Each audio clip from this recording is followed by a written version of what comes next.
Bom dia, professora Edith, bom dia também, Emanuele, que nos acompanha em todo esse projeto maravilhoso dos itinerários formativos. É um prazer fazer parte desse projeto e é também um prazer falar com você sobre ferramentas que não nasceram no campo da educação, mas podem ser exploradas no contexto educacional para formar pessoas, sujeitos, cidadãos nos mais diferentes níveis de ensino. É um prazer estar com todos vocês, obrigada pela inscrição de cada uma neste evento também. E eu vou começar o nosso vídeo falando então do podcast e do QR Code. O que são podcast e o que são QR Code? São ferramentas tecnológicas que nós, professores, podemos usar nos mais variados contextos educativos, pensando desde a educação infantil, o ensino fundamental, o ensino médio, até o ensino superior e a pós-graduação. E para isso eu organizei uma sequência de informações que eu considero que são adequadas para a gente ter alguma reflexão consistente sobre essas ferramentas. E o mais importante, a ideia de que nós podemos aprender a usar essas ferramentas nos contextos das nossas experiências pedagógicas. Então, a nossa conversa hoje, ela tem um caráter de oficina, porque o nosso interesse, até pelas perguntas e sugestões que vocês enviaram nos outros eventos desse projeto, fazem alusão à ideia de que nós precisamos saber fazer. Então, a nossa conversa hoje com todos vocês, colegas, é tentar conhecer um pouquinho mais sobre essa experiência de criar ferramentas pedagógicas, materiais didáticos, com duas ferramentas tecnológicas que são o podcast e o QR Code. E para a gente começar essa conversa, eu quero que vocês observem comigo uma reflexão que eu trago agora aqui no slide, que é do livro A Cabeça Bem Feita, do Edgar Morin. Por que eu trago essa citação que vocês estão vendo agora aqui comigo, que diz assim: a primeira finalidade do ensino foi formulada por Montaigne: mais vale uma cabeça bem feita que bem cheia. O significado de uma cabeça bem cheia é óbvio, é uma cabeça onde o saber é acumulado, empilhado, e não dispõe de um princípio de seleção e organização que lhe dê sentido. Uma cabeça bem feita significa que, em vez de acumular o saber, é mais importante dispor, ao mesmo tempo, de uma aptidão geral para colocar e tratar os problemas e princípios organizadores que permitem ligar os saberes e lhes dar sentido.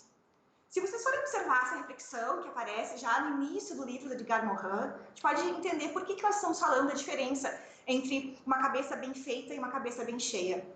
Quando a gente fala de recursos tecnológicos, a gente não pode pensar que os recursos tecnológicos, eles são aparatos, artefatos de mediação da sala de aula, para nós depositarmos no nosso aluno uma quantidade maior de informações. Isso não faria sentido para os alunos.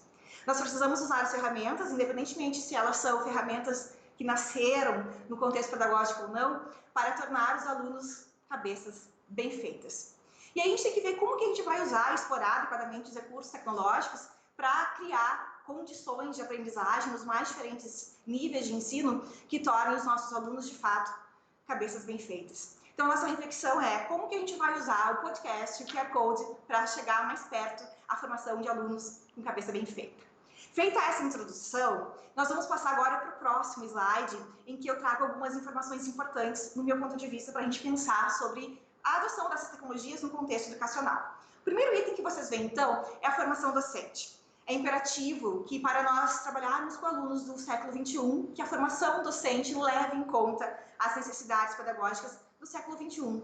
O perfil do alunado que chega hoje à educação infantil, ao ensino fundamental, ao ensino médio, ao ensino superior, que não é mais o perfil que nós recebíamos nas escolas, nas faculdades e universidades no século XX. Notem que nós já passamos 20 anos do século XXI, e nós ainda temos algumas práticas que são muito comuns às do século XX e talvez também do século XIX. Então, a formação docente, ela precisa incorporar algumas discussões, algumas práticas, alguns saberes e fazeres que levam em conta essa nova realidade, que é uma realidade que, com certeza, vai explorar cada vez mais os recursos tecnológicos. E para isso é importante que a gente observe que o planejamento da aula precisa estar de acordo, precisa estar em consonância com o perfil dos estudantes. Mas que perfil de estudante nós estamos recebendo na nossa universidade? Qual é o perfil do jovem que ingressa no curso de Direito, que ingressa no curso de Matemática, que resolve cursar letras, por exemplo? Será que nós temos esse diagnóstico? Qual é o grau de familiaridade que esse aluno tem com as ferramentas com as quais nós vamos trabalhar? Será que todos eles conhecem as ferramentas que hoje nós dispomos na universidade? Ou será que nós precisamos também, com esses alunos, promover aquilo que nós chamamos de alfabetização digital? Então, a primeira dica é conhecer o perfil dos nossos alunos para saber, de fato, que tipo de material nós devemos oferecer para eles. Mas só isso não basta. É preciso também que a gente acompanhe alguns estudos, não tão recentes assim, e já nos indicaram que existem alguns problemas educacionais que podem ser resolvidos com algumas reflexões sobre a identidade dos nossos alunos. Então, Bill Green e Chris Begun, em 1995, eles se debruçaram sobre os principais problemas da educação na Austrália e, com base na pesquisa deles, nós temos algumas informações que são adequadas para a gente pensar também o contexto brasileiro. A primeira é que nós também temos uns contextos bastante semelhantes aqui no Brasil, que é a taxa de retenção no ensino médio. Aqui eu acrescentaria também que no Brasil a gente tem uma espécie de fuga, de evasão, de repetência também nesse nível de ensino. Mas o que mais me interessa é que vem agora. Desconhecimento dos desejos dos alunos das novas gerações. Talvez a gente não saiba os desejos deles em relação à aprendizagem, em relação aos modos de aprender. Então a gente precisa conhecer mais o perfil desse novo aluno. E neste estudo lá de 1995, os dois autores diziam o seguinte, que a nova sociedade, que é uma sociedade definida por eles como uma sociedade tecnológica, nós vamos ter um novo perfil de estudante. E para eles nós temos que pensar todas as nossas ações e os nossos planejamentos pedagógicos. E aí eles fazem duas perguntas que eu quero reproduzir com vocês. Nesse slide agora já aparece a primeira. A primeira pergunta, então. Se a juventude vive em uma sociedade transformada, por que devemos esperar que eles aceitem viver em escolas, em universidades, em faculdades, cujo modelo ainda é do século XX? Será que nós não precisamos mudar o estilo da nossa sala de aula, a configuração estética das nossas aulas, o tipo de material didático que nós oferecemos para os nossos alunos? Será que o aluno do século XXI ele vai gostar de estudar com quadro e slide, que já são ferramentas que nós conhecemos, no caso, o slide do século XX, o quadro desde, por exemplo, o início da escola? E a segunda pergunta que eles apresentam, que eu reproduzo para vocês, é essa que aparece aqui na tela. Esse conflito nas escolas, eu coloco como extensão na universidade, não ocorre porque se está lidando com uma geração nova em uma roupagem velha, isto é, com currículos, metodologias e autoridades educacionais inadequados e obsoletos à época contemporânea? Essa pergunta feita lá no final do século XX, acho que serve muito para a gente pensar como explorar tecnologias que são mais adequadas a este tempo ou que talvez sejam mais familiarizadas pelos nossos alunos, porque todo aluno gosta de ouvir um podcast. Certamente vocês não devem ter poucos alunos que vivem ou entram na sala de aula usando, por exemplo, um fone de ouvido ou querendo compartilhar um vídeo pelo WhatsApp, pelo Facebook, ou usando até um Instagram para assistir a uma live de um professor sobre um tema qualquer. Então, nós temos hoje um perfil diferente de alunos. Embora talvez a gente não conheça quais são as implicações ou os efeitos dessa nova forma de acesso à informação, nós não podemos ignorar que existem outras formas de aprender. E esse aprender do aluno precisa ser objeto de investigação também na universidade. E, claro, uma consequência dessas características todas deste tempo é que nós, professores, precisamos aprender e nos reinventarmos como professores, até para nós despertarmos desejos de aprendizagem em cada um dos nossos alunos. E para isso, no slide que eu trago agora, é importante que a gente entenda que as ferramentas que eu vou abordar hoje, elas funcionam como novas mídias, que fazem parte dessa reconfiguração social a que nós estamos assujeitados hoje. É importante também que essas novas tecnologias, elas se reconfigurem o espaço acadêmico, que precisa ser um espaço acadêmico moderno, contemporâneo, interativo e altamente tecnológico. E claro, vem uma perguntinha importante nesse cenário todo. As novas tecnologias, será que de fato são unicamente a solução para os nossos problemas educacionais, ou existem outros mecanismos que podem ser acoplados junto às revoluções tecnológicas para a gente qualificar o ensino?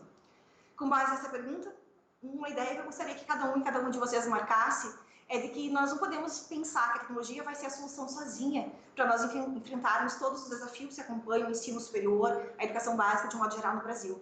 Elas são meio, jamais serão fim, para que a gente consiga, de fato, desenvolver um ensino que seja cada vez mais quanti e qualitativamente adequado às demandas do nosso tempo, ao desenvolvimento humano, ao desenvolvimento social também. Então, quando a gente fala aqui de tecnologia, a gente não está querendo dizer que o uso dessas ferramentas sozinhas vai fazer com que, de fato, a gente resolva os problemas da educação, a gente gere um desempenho melhor dos alunos, mas elas podem amplificar, elas podem tornar mais qualitativas as aprendizagens que nós queremos construir ao longo do nosso processo de formação na universidade ou na escola.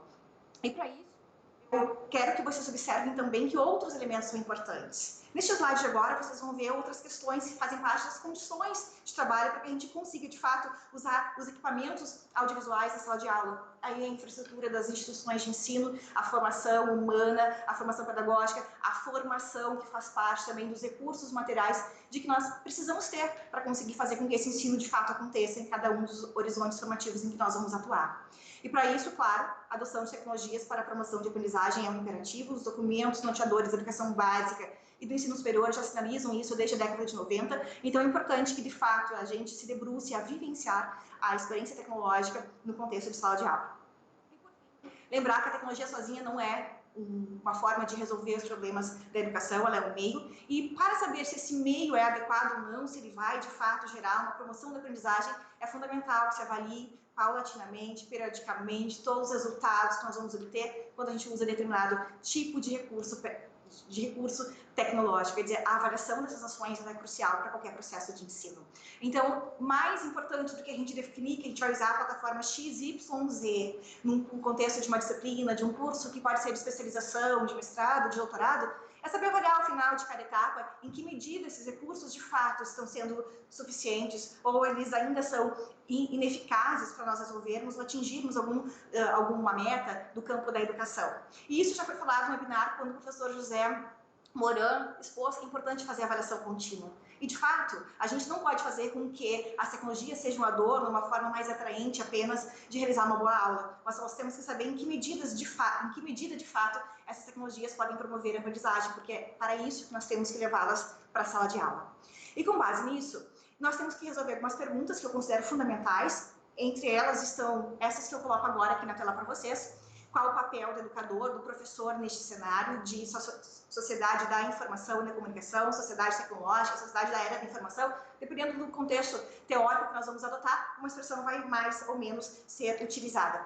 Uma outra pergunta importante é que estratégias de ensino nós vamos adotar, que materiais didáticos nós vamos explorar, se nós vamos ser produtores de material didático alheio, se nós vamos ser construtores, autores de material didático.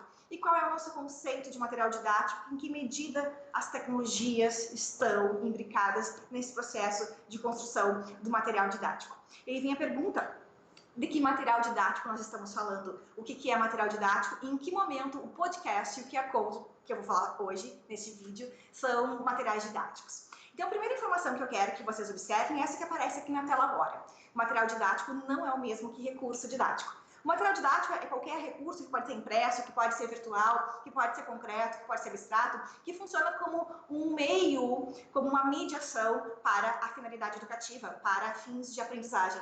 Então, pode ser um material didático, por exemplo, um livro texto que eu produzo, pode ser um artigo que eu vou selecionar de uma revista científica e socializar com os meus alunos para leitura e discussão. Pode ser também um filme sobre o qual eu vou elaborar a minha aula e vou desenvolver questões associadas ao tema que eu vou desenvolver no contexto da minha disciplina.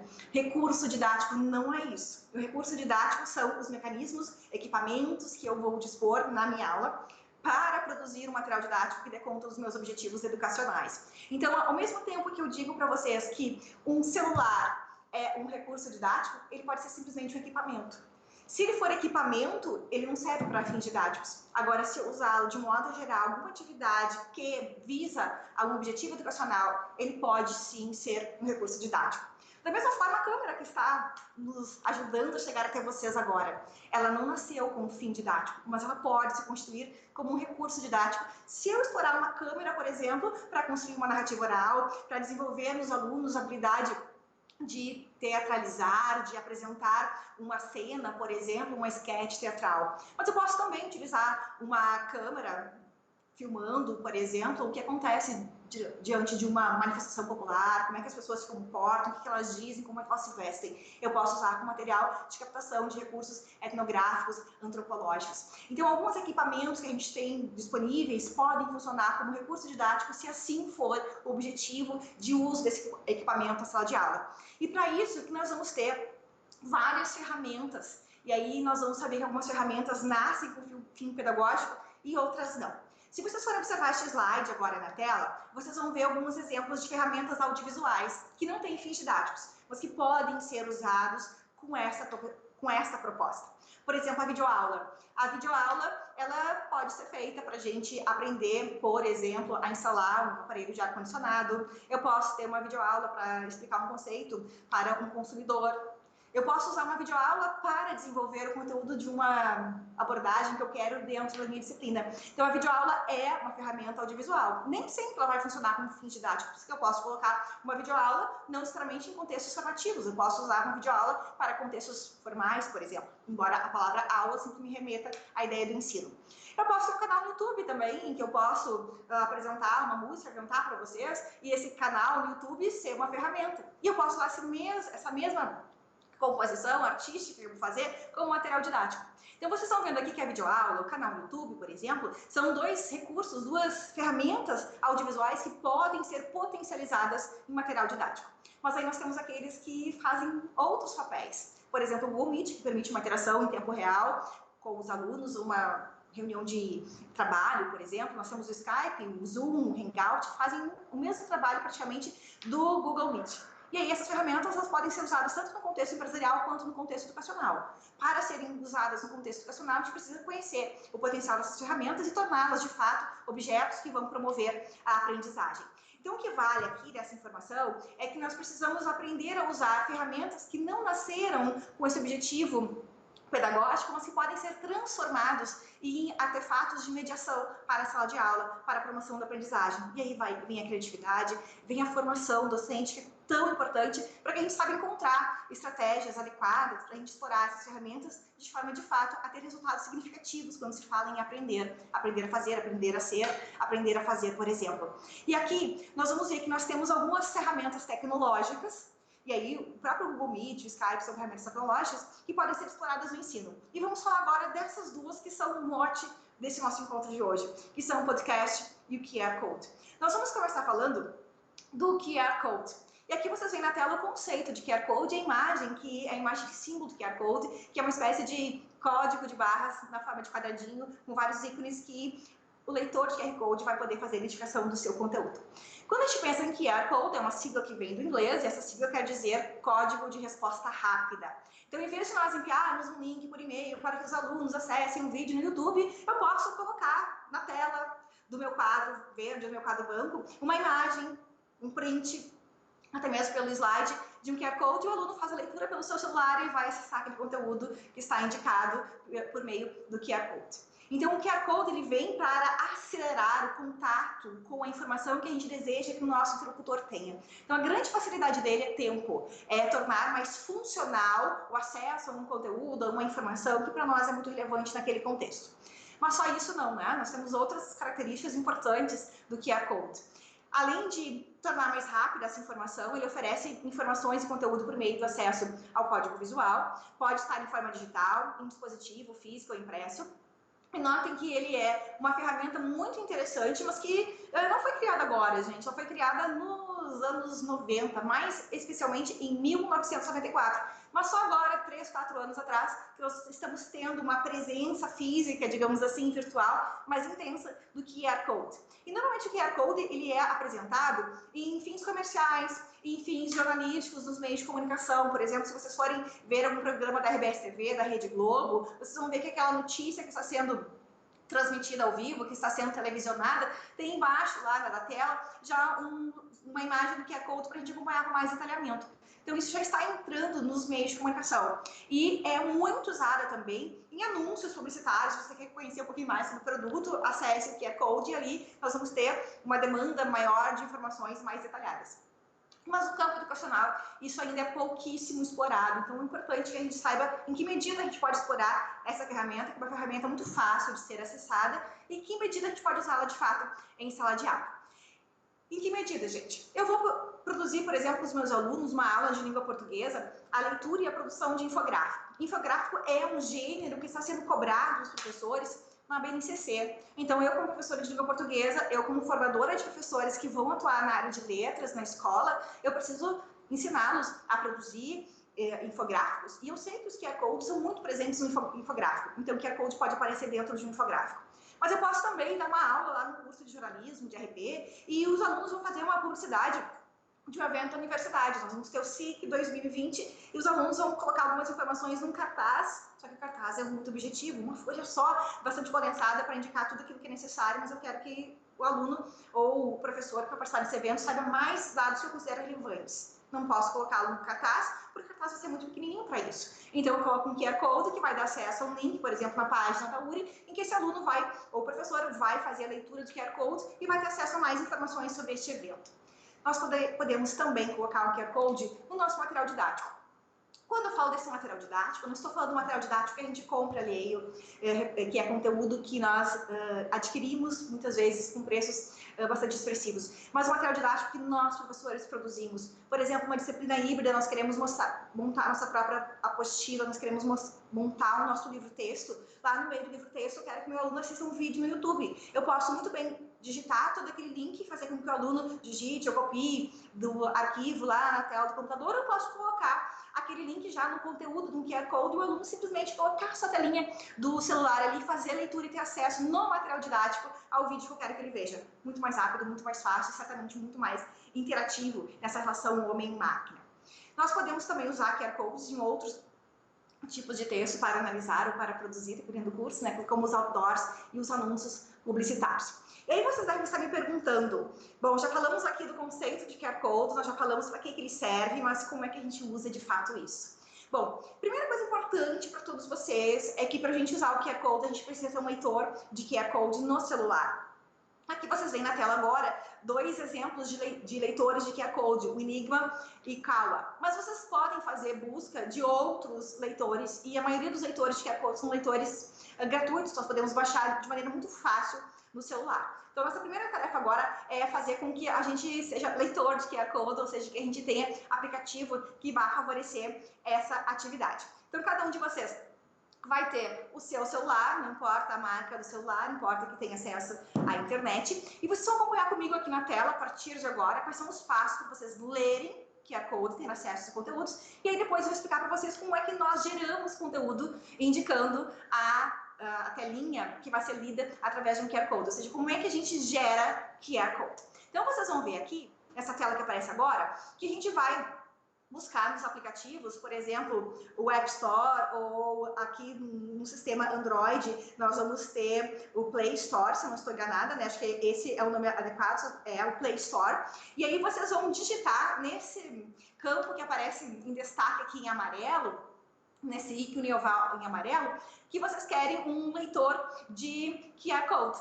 Aí vão aparecer várias possibilidades de leitores de QR Code. Olha aqui nessa segunda tela, vocês estão vendo várias possibilidades. Cuidem que esses em que aparece a palavra anúncio não é o que a gente quer, porque normalmente ali é um anúncio publicitário. Busquem um leitor de QR Code para vocês baixarem no celular de vocês, que seja free, que seja gratuito, qualquer um dos que aparece a partir do terceiro ícone para vocês, pode ser um bom leitor de QR Code. Aí o que vocês vão fazer na tela agora?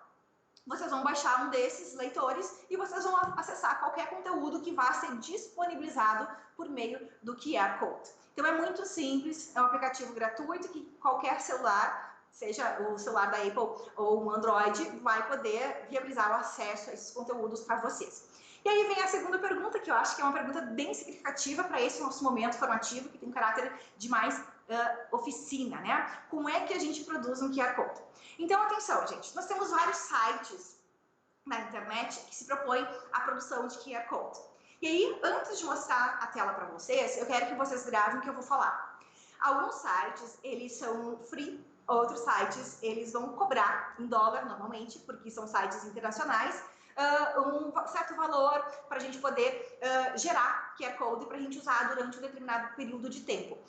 Aí vocês vão ver que alguns sites para gerar QR Code vão colocar mais possibilidades de tipos de conteúdo que a gente pode depositar para gerar um QR Code, outros vão ser mais limitados. Por exemplo, eu vou ter sites para gerar QR Code em que eu vou poder só colocar link na internet. Por exemplo, eu só vou conseguir indicar no QR Code o material depositado na internet. Outros já são mais abertos, eu posso colocar um arquivo no meu computador e com base naquela leitura acessar todo o arquivo que eu uso. Outros vão permitir, por exemplo, que a gente crie QR Code através de arquivos de MP3 e MP4. Então, dependendo do tipo de site de geração de QR Code, a gente vai ter possibilidades mais amplas ou mais limitadas. Dependendo do tipo de site, a gente vai ter um período de usabilidade desse QR Code que é maior ou menor. Aí, atenção, Quando ele é free, ele tem um tempo que é normalmente curto. Alguns sites indicam apenas 15 dias. Depois de 15 dias, aquele QR Code ele vai se tornar não usável, ou seja, vai tentar ler e não vai dar o endereço correto, ou seja, não vai abrir o conteúdo que a gente gravou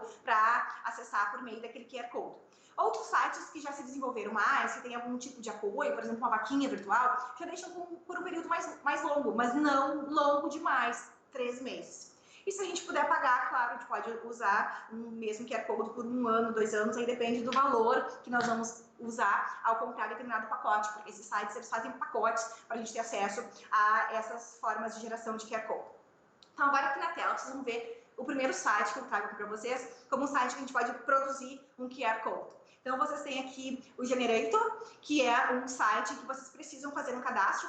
Olhem ali no cantinho da tela em azul, que eu selecionei também com um ícone oval amarelo, vocês precisam fazer um cadastro. O cadastro é muito simples, é muito rápido, tem que ter um e-mail cadastrado e colocar uma senha. E aí esse site ele libera que a gente desenvolva vários QR Codes, só que o período para a gente usar esse QR Code é muito curto, apenas 15 dias. E ele também limita o número de QR Codes que a gente pode gerar, mais do que 10 não, ou seja, gratuitamente só 10. Se a gente quiser mais do que 10 QR Codes e por mais de 15 dias a gente vai precisar pagar. O segundo que aparece agora aqui na tela para vocês é o QR Code Fácil.com e é isso que eu vou usar como exemplo para nós. Esse QR Code Fácil que vocês estão vendo aqui, a indicação do site, ele é em língua portuguesa, ele é muito simples de ser operado e ele permite que nós façamos QR Codes que possam ser acessados por até 3 meses. Então, o período dele é um pouco mais longevo do que do site anterior que eu mostrei para vocês. Então, vocês vão simplesmente digitar esse endereço que aparece agora aqui na tela para vocês, lá quando vocês abrem o navegador de vocês, pode ser o Chrome ou qualquer outro navegador de endereço de vocês, vai abrir essa tela que está sendo ilustrada para vocês agora no computador. E aí, o que vai acontecer? Vocês vão ter várias possibilidades de criar conteúdo. E depois eu mostro para vocês como é que a gente vai fazer por meio daquele site. Um terceiro site que eu coloco para vocês aqui na tela agora é um site que é o Querinfo Point, em que vocês podem criar, por exemplo, um QR Code com um podcast, que é o que me interessa para mostrar para vocês a possibilidade de a gente juntar a criação do podcast com o QR Code. Então, notem que aqui é um site de multimídia que a gente pode fazer o QR Code com base em um texto da internet, em um arquivo de áudio ou numa imagem também em JPEG. Então, ele é mais amplo do que os demais, porque ele permite, por exemplo, o que os outros não permitem, que é criar um QR Code usando como base um áudio, um arquivo MP4 ou MP3. Mas aí vamos usar aquele que é o mais fácil, do meu ponto de vista, para quando a gente está iniciando as atividades, e é aquele que tem um período mais longevo de usabilidade, que é o QRCodeFácil.com. Então, a gente vai digitar este endereço que aparece na tela para vocês, vai aparecer essa imagem e, na sequência, vocês vão ter um pouquinho mais abaixo, rolando a tela, essas informações que eu vou destacar aqui para vocês. Então, bem na parte mais central, vocês podem escolher a cor, o tipo de letra que vocês vão usar e o tipo de material que vocês querem fazer como a fonte da informação a que o nosso internauta ou que o nosso leitor cibernético vai ter acesso. Se eu quero um link, se eu quero um e-mail, se eu quero qualquer outro tipo de informação. Aí eu vou selecionar aqui para vocês como exemplo, que eu já testei aqui, um link. Então eu clico no link e aí vocês vão poder digitar nessa parte aqui do link qual é o endereço do conteúdo que vocês querem que seja gerado o QR Code. Pode ser o link de um vídeo no YouTube, pode ser um link de uma música que está no YouTube, obviamente, na forma de vídeo, pode ser um link de um texto, pode ser um link de um artigo, de uma revista que vocês querem que o nosso aluno leia. Então, notem que o link daquele conteúdo tem que ser copiado igualzinho para que esse código que a gente vai gerar, que é o QR Code, indique adequadamente o lugar onde o nosso leitor vai buscar a informação. Então, eu selecionei um vídeo para vocês. E aí eu vou digitar aqui, está aparecendo para vocês nessa tela agora, digitei esse link, na verdade a gente copia e cola o link, né? E aí a gente vai, mais essa partezinha acima, gerar o QR Code. Vocês estão vendo agora que eu estou subindo com essa informaçãozinha em amarelo, que eu clico ali, e no momento que eu clico, é muito fácil, só copiei e colei o endereço lá no link, eu clico no gerar o QR Code e aparece o QR Code aqui. Aí tá pronto o link. Aí o que a gente faz? A gente pode simplesmente dar um print nessa tela e copiar no arquivo Word que está sendo usado para a gente confeccionar o nosso material didático. a gente pode simplesmente baixar, vocês estão vendo ali bem embaixo na imagem do QR Code, que vocês podem pegar e baixar essa imagem em PNG, que é uma extensão da imagem, que vocês podem usar outras extensões possíveis. E aí vocês podem salvar esse QR Code como uma imagem nos arquivos de vocês e usar aonde vocês quiserem. E aí eu fiz um exercício com vocês para mostrar como que a gente pode usar esses QR Codes no nosso contexto cotidiano. Então, nessa tela que aparece aqui, eu gerei um QR Code. Eu gostaria muito que vocês já tivessem baixado, claro, o leitor de QR Code no celular de vocês e que vocês dessem uma pausazinha agora no vídeo e que vocês pudessem fazer a leitura desse QR Code, porque tem material bem legal para vocês verem, um videozinho muito curtinho que eu coloquei para vocês, porque vai nos ajudar a pensar um pouquinho mais sobre QR Codes nos contextos educacionais e saber um pouco mais sobre essa ferramenta. Então, deem uma pausa e façam a leitura desse QR Code que aparece agora aqui na tela para vocês. E aí, gente, nessa sequência agora, eu quero mostrar para vocês como a gente pode usar os QR Codes em contextos de produção de material didático autoral. Nós somos muito consumidores no Brasil de material didático a ler, a gente compra apostila, a gente compra livro, a gente normalmente se serve de um compilado de capítulos de livro, de artigos para compor material de nossa disciplina, mas é importante também que a gente crie os nossos próprios materiais. Então aqui eu fiz um exemplo de um protótipo de um material didático multimodal, em que eu usei na sua elaboração um QR Code. Então, material para o PPG Letras, não, para o PPG em Educação, na nossa linha de pesquisa de processos educativos, linguagens e tecnologias, em que eu simulei a possibilidade de um curso sobre leitura e formação do leitor. E nesse material autoral, eu coloquei um QR Code. Então, o meu aluno que vai receber este material, ele vai ter nesse material didático aqui, multimodal, um QR Code, e ele também vai poder acessar, se vocês estão vendo o ícone a partir do segundo parágrafo, com uma setinha para ele clicar direto ali num site que vai dar um hiperlink para ele abrir o material da internet. Então, ali já tem um exemplo na verdade, um QR Code que vai dar acesso a um podcast que vai falar sobre o conceito de leitura. Então, só para a gente ver como a gente pode incorporar em materiais didáticos autorais o QR Code como uma ferramenta pedagógica. Mas eu quero dizer para vocês também que, além de geração de conteúdo, o QR Code é muito interessante na condição de professores, porque ele serve para correções de provas. Então, vocês vão vendo aqui na tela que vocês têm um QR Code, que eu gostaria que vocês também pudessem dar uma pausa e usar o leitor do QR Code de vocês no seu celular para assistir a este vídeo, que é o conteúdo que vocês vão ter acesso por meio desse QR Code, que explica de maneira muito didática como que a gente pode usar o QR Code para corrigir provas objetivas, claro, porque por meio de QR Code a gente pode corrigir 500 provas em 5 minutos. Então eu não posso ter o tempo agora de explicar isso para vocês, mas eu gerei um QR Code para que vocês possam ter acesso a essas informações por meio da leitura do QR Code, que vai dar acesso a um videozinho que está no YouTube, que eu achei muito interessante para ajudar um pouquinho o nosso trabalho. Gente, essa ferramenta é uma ferramenta acessível, é uma ferramenta que a gente vai ter que pagar alguns trocados, R$ 29,90, para a gente corrigir até 1000 provas. Então, acho que vale a pena a gente conhecer um pouquinho da ferramenta, que vai nos ajudar certamente quando a gente pensar nas avaliações de cunho objetivo. E, claro, outras facilidades, outras vantagens que esse tipo de ferramenta vai oferecer para nós. E eu quero encerrar essa parte do QR Code para passar para o podcast falando da funcionalidade dele. Então, olha só, ele pode ser usado tanto no tablet quanto no celular, desde que a gente baixe o leitor de QR Code, e ele é uma das formas de nós explorarmos o que nós chamamos hoje de mídia educação. Em que medida os recursos midiáticos podem ser explorados como materiais didáticos, como ferramentas pedagógicas. E as vantagens do QR Code, vocês estão vendo agora aqui na tela, a exploração de diferentes tipos de conteúdo, porque por meio de um QR Code eu posso fazer o meu aluno acessar um site, um vídeo no YouTube, um arquivo de uma revista científica, um artigo, por exemplo, ou um arquivo que eu produzi em P4, em P3, um podcast, enfim, são vários tipos de conteúdos que o aluno pode acessar fazendo simplesmente a leitura desse ícone visual. É importante também entender que ele pode ser um material bastante sintético, então eu não tenho muito tempo, por exemplo, para reproduzir várias informações em um artigo e extrair informações úteis para compor um slide, eu posso criar um QR Code para o artigo e o aluno ler o artigo e se preparar para a aula seguinte, porque ele já teve acesso a esse material. A impressão ou a disponibilização da imagem por meio, por exemplo, do WhatsApp, torna muito mais facilitada a possibilidade de se ler esse material. Aí, claro, né, se eu mandar um QR Code pelo WhatsApp, a pessoa vai ter que ler num outro dispositivo, num outro celular ou na tela do tablet. Então, é importante que a gente tenha essas observações também. Outra vantagem que eu considero interessante ser registrada é que ele é um estímulo à produção autoral, especialmente dos materiais didáticos multimodais por parte dos docentes, especialmente aqueles docentes que têm interesse em trabalhar com educação à distância, com ensino híbrido e que querem investir numa formação em que nós vamos desenvolver melhor o conceito de autoria na produção de material didático e não mero reprodutor de material alheio. É importante também que o QR Code seja visto como um convite para que os alunos possam transitar em diferentes mídias, porque através da leitura desse código visual, ele pode ouvir uma música, ele pode ouvir um podcast, ele pode ver um vídeo, ele pode ler um texto, ele pode acessar um site de informações que eu considero interessantes para ele conhecer. E por fim, lembrar que ele é muito fácil de ser usado, é uma ferramenta bastante acessível, porque a grande parte dos nossos alunos, não todos, tem ou um tablet ou um celular, e claro, isso favorece um dos contextos mais importantes deste século XXI, que é a associação da mídia com a educação.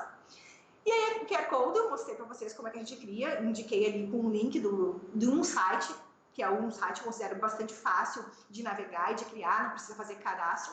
E com base nisso, nós passamos à nossa segunda ferramenta, que é o podcast.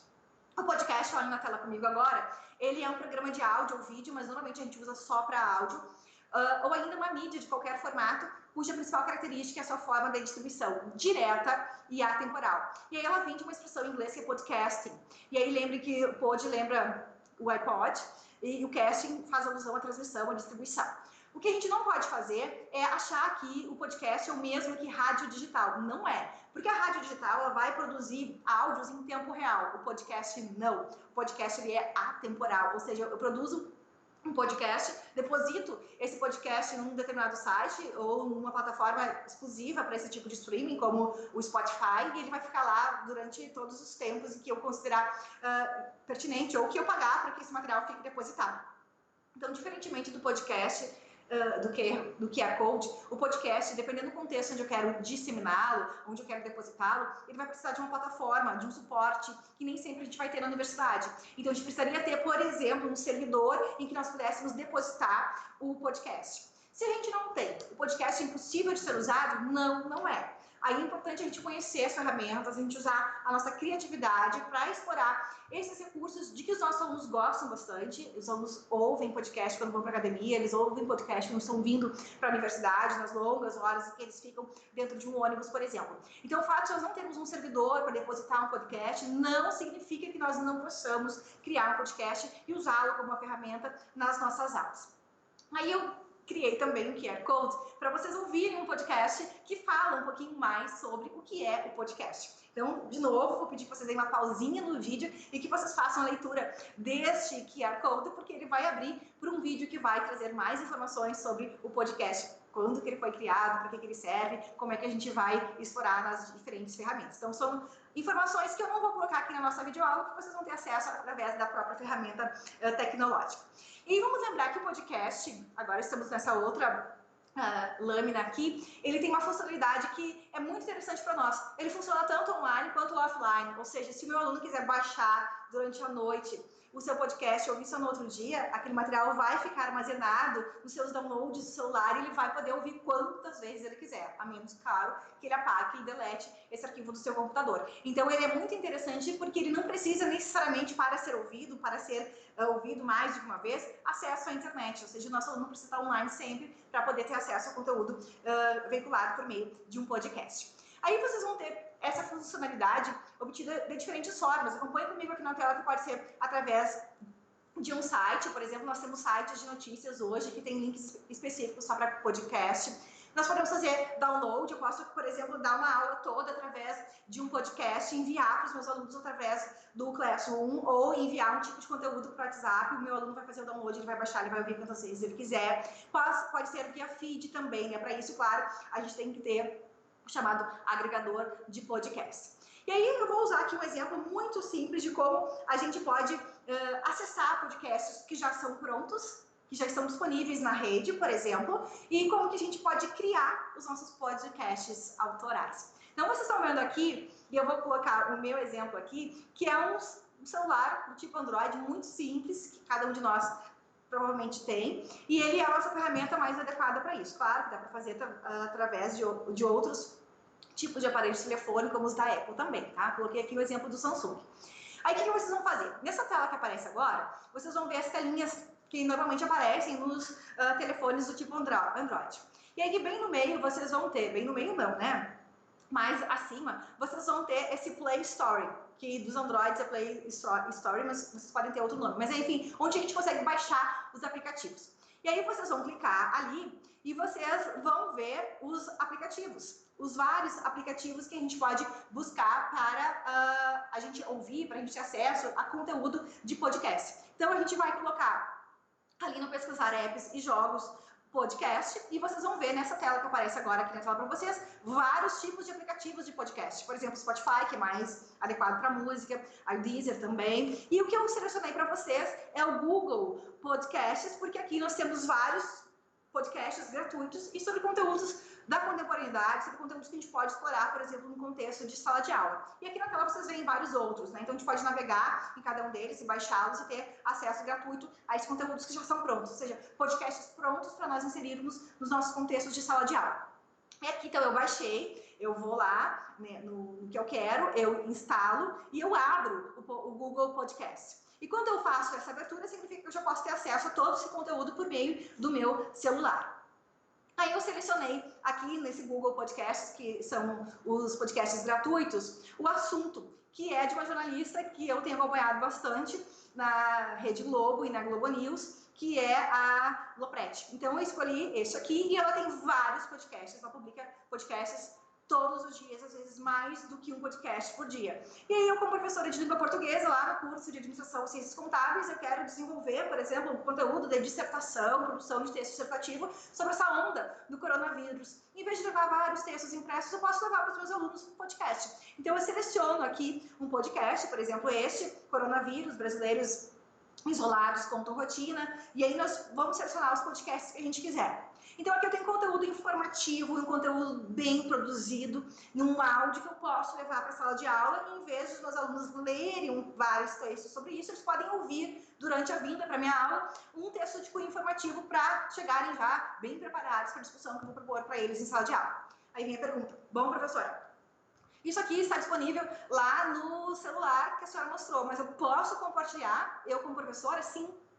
A minha ideia é mostrar para vocês que esses conteúdos já estão produzidos, que são gratuitos na rede, a gente pode compartilhar. Para isso, olha o que está aparecendo agora na tela. Eu tenho, então, o podcast que eu selecionei dela, aí eu vou neste ícone que está aparecendo agora aqui, selecionei o que eu quero, coronavírus, brasileiros isolados contam rotina, e eu vou depois neste ícone que é o ícone do compartilhar. E eu posso compartilhar esse ícone por WhatsApp, por e-mail. Então significa que eu posso mandar um e-mail para os meus alunos para que eles ouçam esse podcast. É como se eu fosse fazer um anexo, por exemplo, de um arquivo em PDF no e-mail, ou fosse enviar através de uma mensagem pelo WhatsApp qualquer tipo de arquivo, MP3, uma fotografia, enfim. Eu vou fazer esse mesmo processo quando eu tenho acesso ao podcast, que é o exemplo que eu coloquei aqui do assunto da Lopretti. Então, notem que eu vou fazendo isso, tá? É muito fácil a gente compartilhar, a gente disseminar podcasts. Então, eu criei ou melhor, eu disseminei um conteúdo que vai ser interessante para a aula. Funciona como uma maneira de o aluno se preparar. Em vez de eu pedir que eles leiam jornais, eu posso já indicar aquela notícia que eu acho interessante para a discussão que eu vou propor. Tá? Então, agiliza um pouco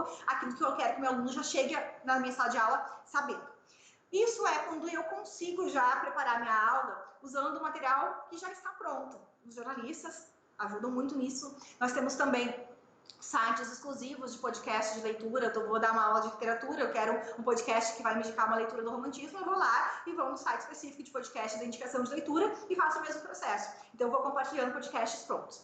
Mas eu também posso, e aqui fica uma sugestão, criar os meus próprios podcasts. Eu posso fazer uma aula gravando podcast. E aí depositando conteúdo simplesmente auditivo para os meus alunos. É como se eu estivesse fazendo uma aula, só que em vez de eu ilustrar essa aula com alguns elementos gráficos, com algumas imagens, vou fazer a aula usando a palavra, o verbo. Como é que eu faço isso? Muito simples. E aí vem essa nossa parte da oficina também, que é essa parte bem prática. Olha comigo que está aqui na tela. Vocês vão pegar de novo o celular de vocês. Aqui eu peguei o meu Samsung. Olha que está em amarelo. Vocês vão buscar esse ícone que aparece ali. E na sequência, vocês vão buscar o gravador de voz. Esse ícone que aparece ali como se fosse já as batidas do coração. O que vocês vão fazer? Vocês vão clicar ali e aí ele vai preparar para que vocês gravem o áudio de vocês. Então, aqui vai aparecer o gravador de voz, ele vai marcar o tempo, vocês podem fazer um podcast de 1 minuto, de 2 minutos, de 3 minutos, de 10 minutos. O ideal é que os podcasts não sejam muito longos. E aí vocês vão gravar no tempo que vocês quiserem, conteúdo que for adequado. E aí vocês vão clicar ali na bolinha vermelha para dar o início, né, dar o start da gravação do áudio de vocês, da fala de vocês.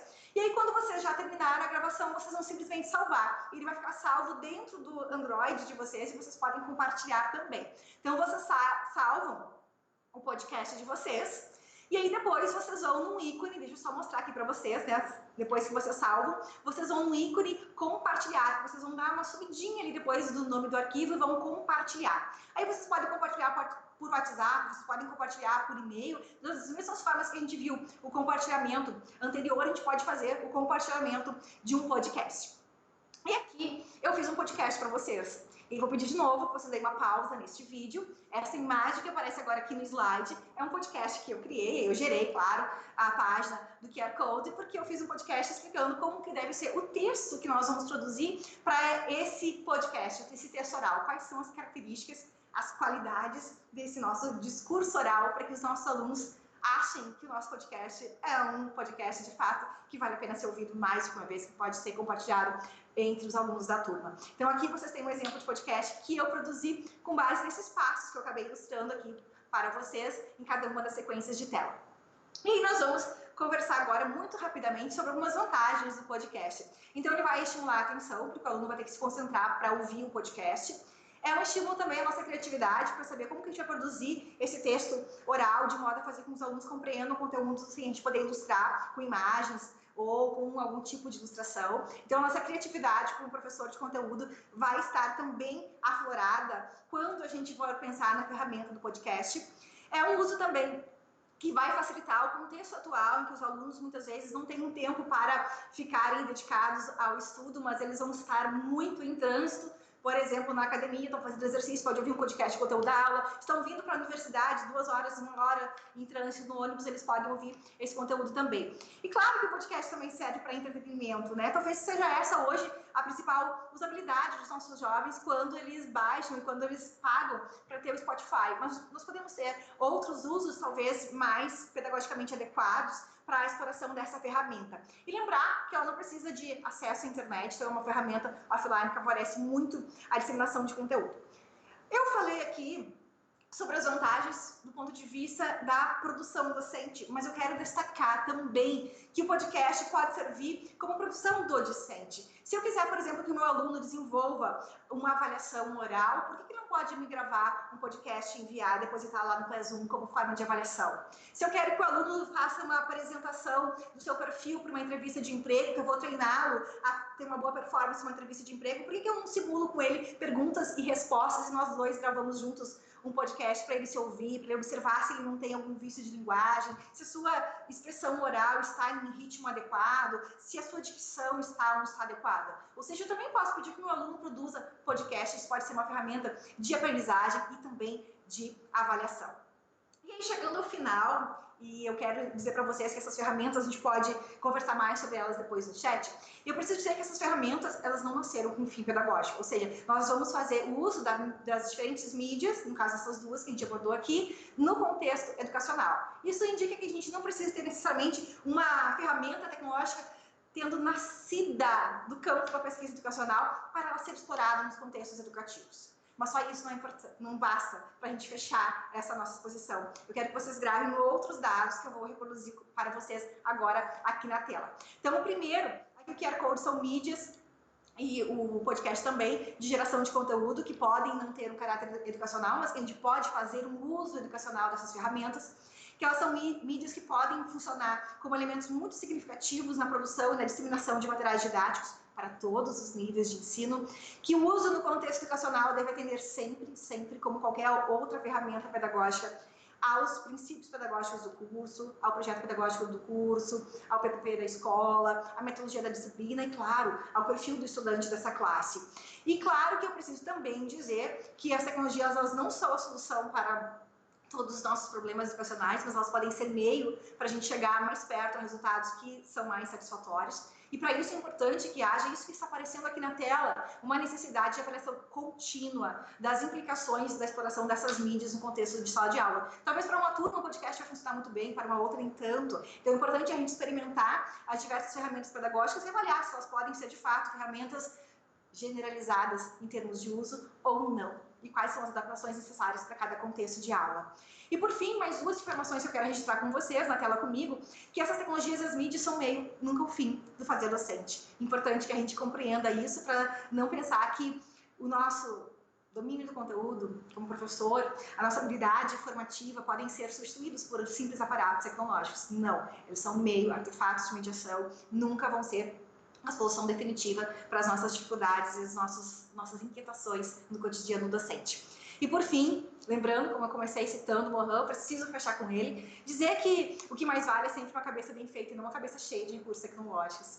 Então, de cabeça cheia de informações, de tecnologias, de artefatos que nem sempre fazem sentido, que acarretam efetivamente ganhos de aprendizagem, é o caminho. Às vezes a gente precisa ter talvez uma, duas ferramentas bem exploradas para, de fato, a gente produzir nos nossos alunos cabeças cada vez mais bem feitas. Eu agradeço muito a atenção de cada um e cada uma de vocês, as inscrições bastante numerosas neste momento da nossa formação. Quero agradecer mais uma vez a professora Edith, que é a líder desse projeto, claro, a Manuele e os nossos assistentes que acompanham cada um de nós nesses momentos, tanto em Frederico quanto em Erechim, e certamente sem eles a gente não conseguiria fazer essa interação agora com vocês. Muito obrigada para todos vocês.